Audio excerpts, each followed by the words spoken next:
atomic weapons that would threaten us, but not only us. Nuclear enrichment facilities have been completely and totally obliterated. How do you like to get you?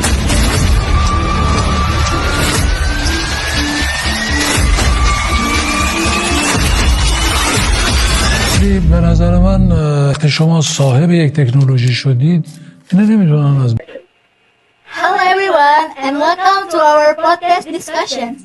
Today we're going to talk about global issue based on the documentary Streak on Earth, the nuclear questions. Rather than simply summarizing it, we want to explore how this issue is presented and how different perspectives shape our understanding. Yes, and this discussion is not only about nuclear weapons, it also involves how narratives are constructed, how power operates in global politics, and how certain perspectives become more dominant than others. In this conversation, we will focus on two main areas. First, how people see nuclear threats and whether military action really works. Second, how the issue is shown, its global impact, and its human consequences. We are joined by several speakers with different viewpoints. Since this is our first time having this discussion together, this will be more of an open exchange of ideas. Before we go deeper, maybe we can briefly introduce ourselves first so we know who we are speaking with. First, my name is Nazola Sheila as the first host, and second, beside me there is my partner, namely. My name is Nida Nabila as a KO host. So, the next we are going to talk with research people. Sure, I can start. My name is Ryan. I'm here as political expert, and I'm focused on how political narratives shape the ideas of nuclear threat, especially how powerful countries define what is considered dangerous in the documentary. Good day, everyone. My name is Najwa Faiza, and I'm here as a media expert. So I will focus on how this documentary presents the issue and how it will influence the audience perspective on fear and urgency. Hello everyone, my name is Lekri Rizky and I'm here from a student in Universitas Pamulang, and I'm here to see this topic in different way. And hi, I am Fergal. I'm here as an economic expert. And I'm more interested in the practical impact, especially how military actions and political tension in the documentary can affect global stability. Thank you. It's interesting to see that each of you approaches this issue from a different angle. Yes, and that will probably make the discussion more dynamic, right? So, now that we know where everyone is coming from, let's start with a simple question. After watching the documentary, did it help you understand the issue more clearly, or did it actually raise more questions? For me, it raised more questions. There was a lot of information, but it didn't feel complete. Well, actually, for me, it's actually felt the same. It was really informative, but also confusing at the same time. Oh, and I think this is what makes it interesting, right? It shows this global issue is not simple.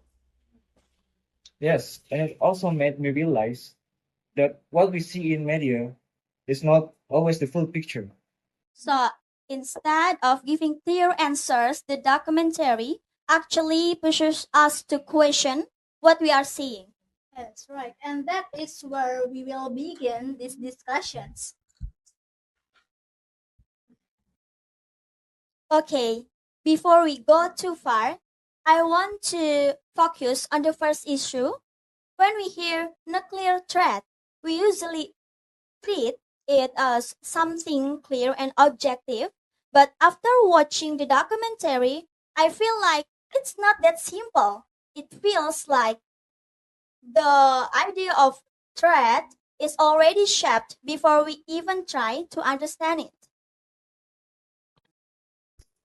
I agree because threat is never just a neutral label. The moment the powerful countries uses that word, it already influences how the rest of the world sees the situation. They people don't stop to ask or why; they just accept it. They connect to theory of contrafactism by Alexander Webb. For me, that's actually really makes sense though, so I agree with you. This theory explains that a threat is not only based on real capability, but also shaped by how countries um, perceive and construct each other. Oh, so it's more about perception than actual danger. It is that. So in this documentary, Iran is not just a threat, but also presented as one through political narratives. This is why different countries respond differently, because they are not only reacting to facts, but also how those facts are interpreted. But at the same time, we can't ignore reality. Nuclear weapons are dangerous, right? So even if people have different opinions or different perspectives, the fear is still real. Okay, no one's saying the dangerous isn't real, right? So like the problem is consistency. Some countries have a nuclear weapons and they are seen as stable, while others are immediately treated as dangerous, right? So the difference doesn't come from capability alone. Exactly. From it comes from politics, from alliance, from trust, from power. So the same situation can be framed in completely different ways, depending on who is looking at it. So, in my opinion, the media reinforce the framing because you know that people don't usually take information by themselves. They just believe what other people said, and then if the narrative repeated more often, they believe it as the truth. But that just makes it interesting, right? I think it's everything is shadowed by narration. So, how do we actually know what is real or what is the effect happening? I don't think that we can fully separate that because documentaries show what it's. This documentary selects what it show and how to show it. So it depends on the audience critical thinking because it just frame reality, not the truth.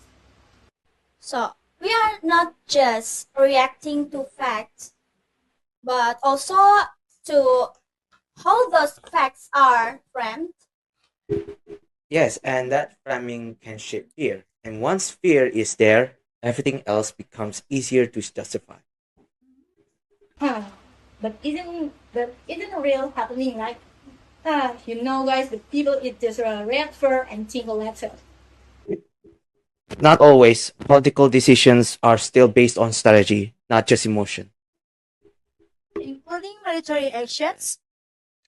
Yes, because if something is seen as a serious threat, the strong action like starts to feel unnecessary. From a realist perspective, as explained by Kenneth Waltz, countries will always prioritize their own security.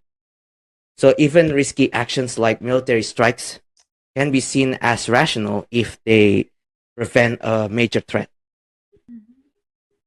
Okay, let's move into that. If military strikes are used to respond to that threat, do they actually work? Honestly, not in meaningful way. You know, like they can destroy the facility, but they can erase knowledge. The people who understand the technology are still there.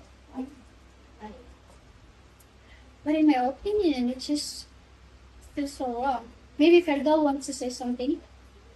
Well, I don't fully agree. Even if they don't eliminate the program, they can slow it down. And in global security, slowing something down can be important. From an economic perspective, this can be explained through cost benefit analysis, a concept associated with economists like Paul Samuelson. Military strikes may give short term benefits, like delaying nuclear development, but the long-term costs, such as instability and economic disruption, can be much higher. Okay, after hearing that, I can assume that slowing down is just not gonna solve the problem. Just gonna delay the problem. So if we already know the long-term cost yet, why do countries just keep it doing? And sometimes it makes things worse. If a country is attacked, it doesn't just stop, it adapts. It becomes more secretive. And it's dangerous in different way. But because now it's harder to track what is actually happening. But if no action is taken, there is still a risk that the program continues openly. So doing nothing is also risky.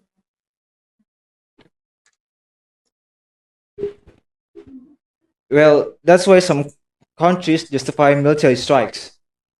From their perspective, it's better to act early than to face a bigger threat later. But the early action can increase tension and then create long-term hostility. It's not just, and it still avoids the real issue, which is distrust. Without addressing that, the conflict just continues in different forms. But that sounds just like justification, not a solution. It's not just justification, it's about managing risk in a complex situation. You can't reduce it to something simple. And I think you're oversimplifying it. Are you sure? You know, it became a cycle, right? Attack legal reaction, reaction leads to more tension, and nothing actually resolved. But doesn't that mean the conflict never really ends? So instead of solving the problems, it just keep it going? Yes, but just in different way. So we are basically choosing between two risks, acting and causing escalation, or not acting and allowing development. Well, exactly. And that's why different countries make different decisions. It depends on what they fear more. Well, the real question is it fear of immediate danger or fear of long-term consequences? And that's why there's no clear answer. Every option has a cost. Which means this issue is not only about weapons, but also about restrictions and power. And military strikes are not a real solution, but just temporary response. Responses that may solve one problem will create another.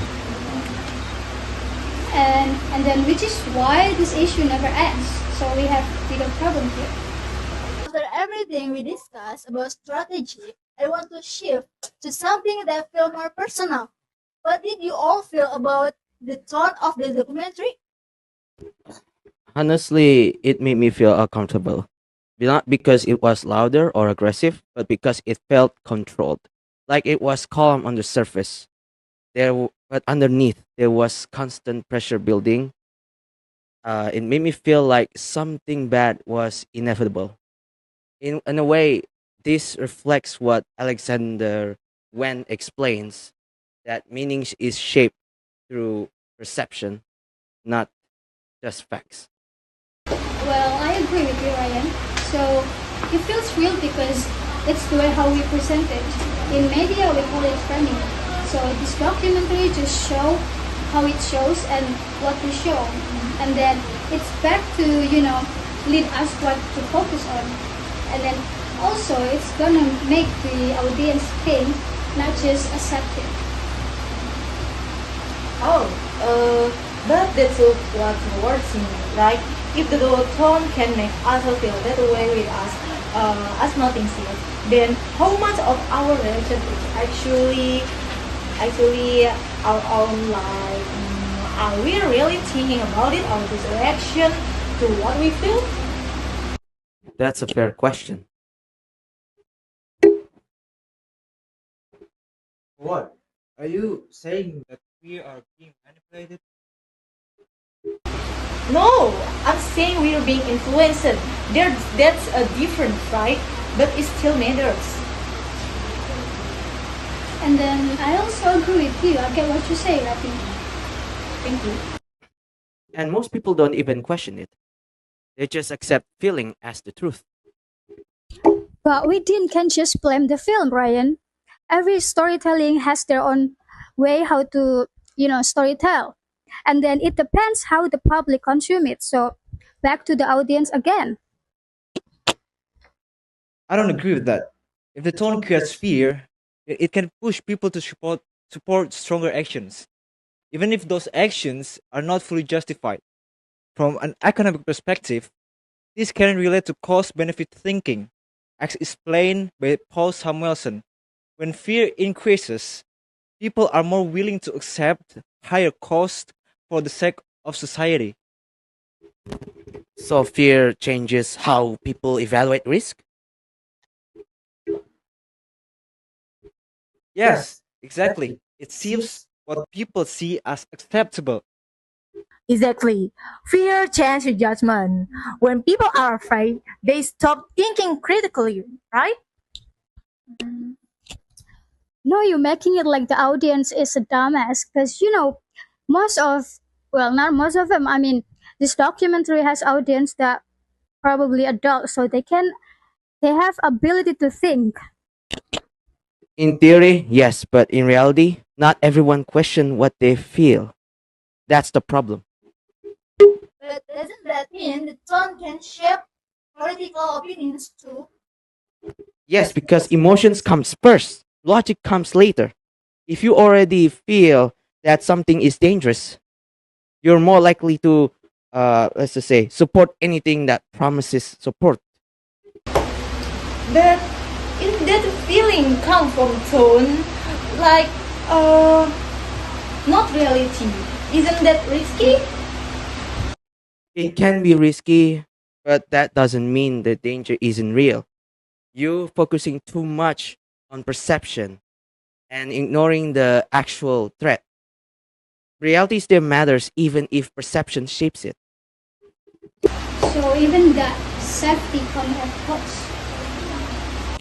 That's not necessarily wrong. If something is really dangerous, then strong action is justified.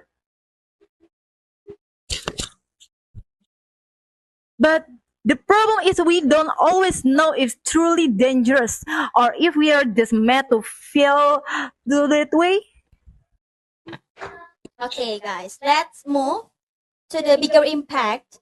What does the situation do the global level? Okay, I think it's creates tension everywhere, right? Like not just between two countries, it can alliance become stronger, but truth become weaker. And once trust is gone, everything becomes strategic. Countries stop cooperating and start calculating. This also relates to realist thinking by Kenneth Waltz, where survival becomes the main priority for states. So you're telling me that survival becomes more important than cooperation? Exactly. Security comes first. But that's how international politics works. It's always about calculation. You can't expect countries to act based on feelings. Okay, but now every action is seen as a potential threat. And it's gonna be make it worse. And that creates a cycle, right? Suspicion will lead to reaction leads to more suspicion, and it feels like no one feels really want to break the cycle. Because breaking it requires taking a risk. And it doesn't stop. But what's the alternative then? If countries stop calculating, they risk their own security. Well, that doesn't mean everything has to be driven by a fear. which means I'm sorry, but exactly because when is everything based on fear, conflict become unavoidable. this conflict doesn't just about one country, right? But affect to everyone. Yes, that's true, because instability spreads. One conflict can influence multiple regions. And then it also can affect how people see each other, not only from country but also from culture. so. What about Indonesia? Where do we stand in this? Indonesia is not directly involved, but we are not completely safe from the impact. Global instability affects economics, politics, and even public opinion here. Oh, and Indonesia often promotes peace, but situation like this with her peace is enough. Well, I think most people here don't feel the impact directly, so they don't think deeply about it. Well, that's also really dangerous too because people can form an opinion by themselves without really understanding the full context. So that's the problem. Exactly. And those opinions can still be influenced by global narratives. But realistically, most countries, including Indonesia, will still prioritize stability over idealism. Wait, but if everyone only thinks about the stability, then no one actually talk about address to root the problem. All right. Now let's talk about human side. What about the people affected by this conflict? Actually, this part really upset me because while we're discussing all this stuff, there are a lot of people out there living by fear. Yes, and we don't hear their voices enough. We hear about decisions that not about lives affected by those decisions. Yeah, and that creates dissent. It makes feel the issue feel abstract when it's actually very real. Let's be honest.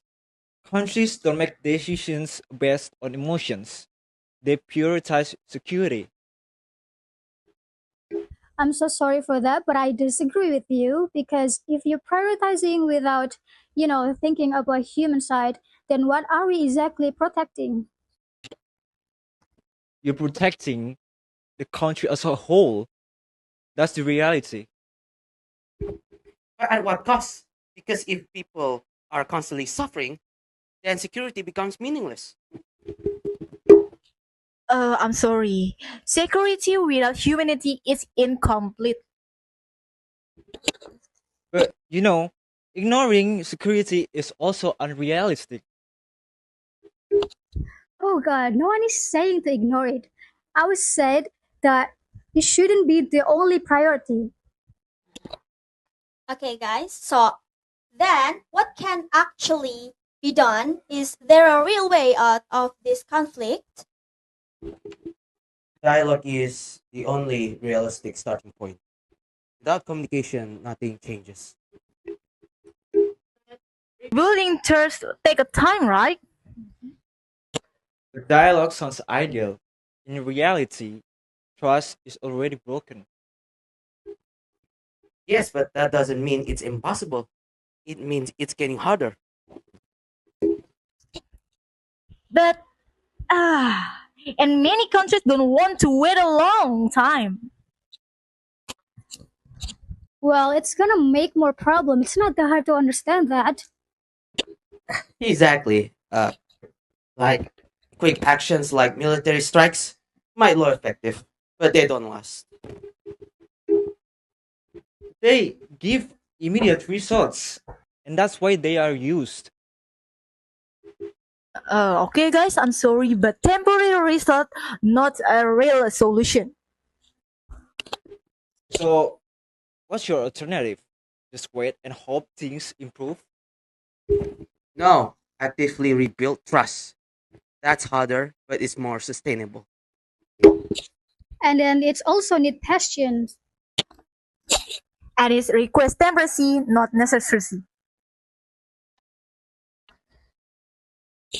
And in my opinion, it's also need a listening, not just acting. But that still sounds idealistic.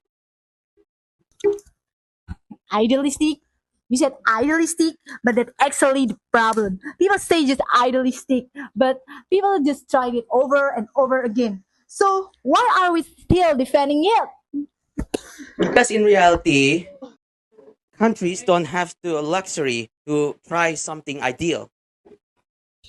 They have to act based on what is it? Risk, not defensive. But the mindset is what keeps the cycle going, right? You keep choosing control over change and then wonder why nothing improves. That's easy for you to say when you are not responsible for national security. Well, okay, so chill out, please.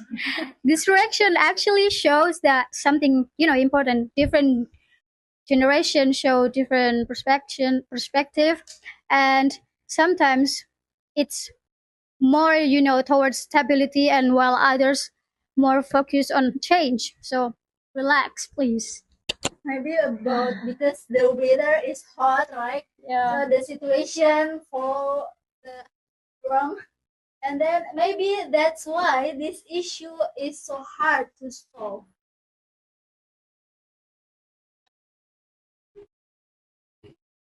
No, and that's the reality of situation. Okay, but ignoring the complexity won't help either, Ryan. It just make the cycle repeat. And it is just actually what are we see, right? Okay, so in the end, this issue is not just about nuclear weapons or global power, but about how we choose between fear, security, and humanity. Okay. After listening to all of these perspectives, we can see that this issue is not just about nuclear weapons, but also about politics, media influence, and human impact. And overall, this discussion shows that there is no simple solutions because different perspectives shape how people understand and respond to this issue. Before we end, let's briefly hear what each perspective suggests we should actually do in this situation. Forgive me for my temper tantrum. And in my opinion, from a political perspective, countries need to prioritize long term trust building, not just short term public security strategies. But without that, conflicts repeat itself. Right. From an economic standpoint, decisions should consider long-term stability, not just immediate gain. Policies driven by fear often create bigger costs in the future. Okay, so and from my side, media side, we need to balance the representation. So audience should be exposed not only by one dominant perspective. Okay, and for me, and for the first, I'm so sorry for the Mr. Ryan for why I'm being and for big attention up. So I'm sorry, and for you too. And for me, as a younger person in here, I think we need just to consume and questioning what we consume, not just make it try to accept the information. We must to understanding what information is. So, from all of these perspectives, we can see that this issue is influenced by politics, economics, and media representation, and public understanding of information. And overall, this discussion reminds us that solving global conflicts requires critical thinking, responsibility, and better communication from everyone involved. Before we end this session, We would like to thank all of our speakers, Ryan, Fergal, Najwa, and Levi, for sharing your thoughts and perspectives today. We would also like to thank everyone who has been listening and watching until the end. And of course, thank you to the entire crew who supported the production of this podcast. Yes, crew, thank you. So we hope this discussion has given you new insight and encouraged you to think more critically on global issues. That's all for today's discussion. See you. Bye-bye. In a little while from now, I'm feeling any less now. I promised myself to treat myself and visit a nearby town. Climbing to the top, throw myself off in an effort to make clear to whoever what it's like when you're shattered, left standing in the lurch at a church where people sing, my God, that still she stood him up.